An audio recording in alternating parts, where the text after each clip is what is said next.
অনেকে জিজ্ঞাসা করে ভাই কফি শপের কাজ কেমন একটু যদি বলতেন। আমি যেহেতু কফি শপে থাকি এই জন্য আপনাদের একটু বলি।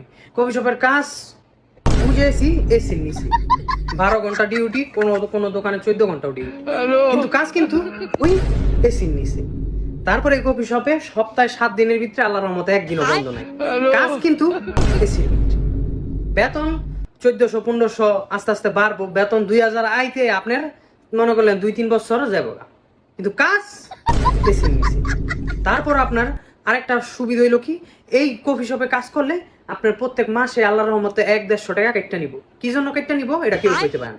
মনে করলেন যে কফি শপের যদি একটা মাছ হিউমার, এটা কার দোষ? আপনার দোষ, কিন্তু কাজ বেছে নিয়েছি। তো আরো যে আছে যে কোম্পানি যে ছুটি দিব বা ই দিব আছে, সিস্টেম আছে, কিন্তু কিছু কিছু কোম্পানি মনে করলেন 2 বছর 3 বছর পর বন্ধ হয়ে যায়, যখন আপনার ছুটি সময় হবে তখন বন্ধ হয়ে যাবো, কিন্তু কাজ বেশি বেশি। কিন্তু একটা লাভ কি, আপনি যদি এই কাজটা শিখে রাখতে পারেন তাহলে আপনার ভবিষ্যৎ উজ্জ্বল। এটা আপনার বাড়ির উজ্জ্বল না, কি কপাল ভালো হয়। কাজ শিখে রাখলে যে কোনো কাজ যদি শিখেন তাহলে আপনার জন্য সুবিধা।